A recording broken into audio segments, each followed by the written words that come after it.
Hi, I'm Ellen from the Chili Dog. Today I'm going to show you how to do a two-color chained cast on.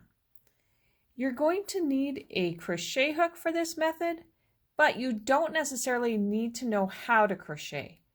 Also, the size of your crochet hook isn't going to be extremely critical because it's only used as a tool and not as a device to measure your stitches. I'm using the two-color chain cast on to start a double knitting project, my burst into bloom scarf. But this technique could be used to cast on other color work projects where you want your first row of stitches to alternate between two colors. After demonstrating the cast on, I'll show you two ways to deal with the final cast on stitch because a chain cast on is a little bit different than other cast on methods we use, especially when you're working with alternating colors. Let's get started. Like many cast-ons, we're going to start by making a slip knot with both of our yarns held together. And that loop from the slip knot is placed on our crochet hook, and we want to make sure that it tightens up when we're pulling on our working yarns, not pulling on the yarn tails. And you also want to make sure not to pull it too tightly. You just want the loops to be hugging the crochet hook, not strangling it. The crochet hook is going to be held in our right hand, and I also like to scoop up the yarn tail and hold it in my right hand so that it's out of the way and doesn't get caught up as I'm casting on my stitches. The working yarns are to the left. I'm also going to hold my knitting needle with the right hand to the left of the crochet hook, and it is over both of the working yarns. It's really helpful as you're casting on to keep the crochet hook and the knitting needle close together. We're going to cast on by alternating yarns, and you start with whichever yarn is closest to you. So in this case, it's my blue yarn. I'll cast on my first stitch by wrapping the blue yarn over the knitting needle, over the hook, behind the hook, and behind the needle. Then I kind of need to hold everything in place so that I can use my hook to draw this wrap through the original two slip knot loops. And if you've tightened up that slip knot too much, it can be really hard to pull it through. My first stitch is cast on. You can see things are a little bit fidgety here as you get going. I'm going to cast on the next stitch. The purple yarn is closest to me. I'm going to wrap the yarn over the needle, over the hook, behind the needle, and then use the hook to draw the wrap through the loop. Blue, over the needle, over the hook, behind the needle, and draw the wrap through. As you're casting on, you want to pay attention to your tension. You don't want things to tighten up too much.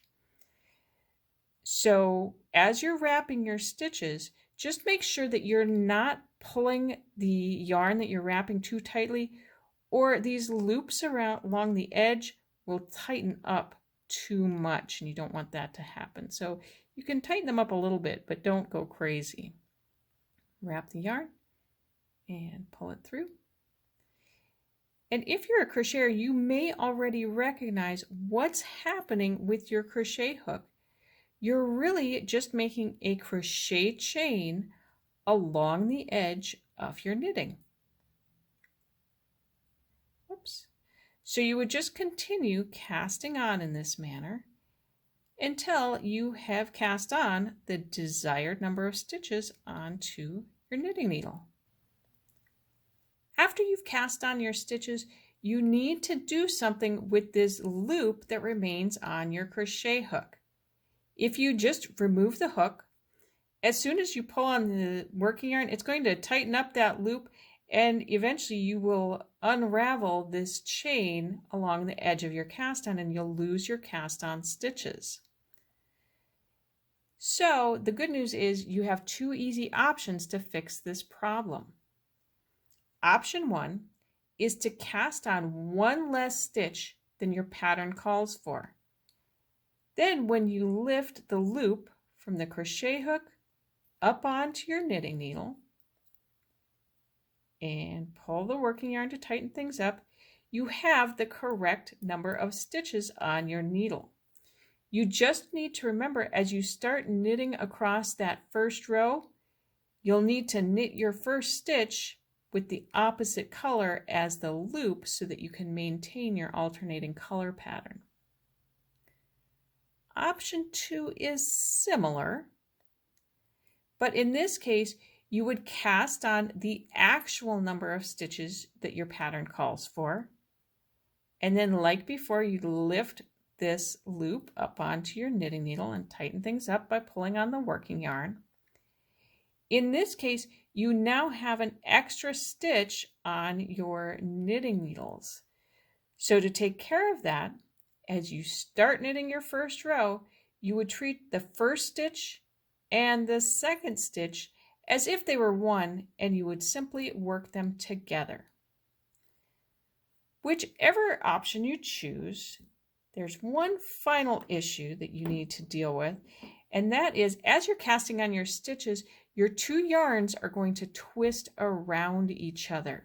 So before you knit that first row of stitches, it's very helpful to hold your working yarns, let your knitting needle dangle, and gravity will untwist the two yarns from each other so that you can start knitting. I hope you enjoyed learning how to do a two-color chain cast on. If you'd like to try this technique in a pattern, head over to the shop section of thechillydog.com and look for my Burst into Bloom scarf. Also, don't forget to give this video a thumbs up and share it with your friends. Until we stitch again, happy knitting!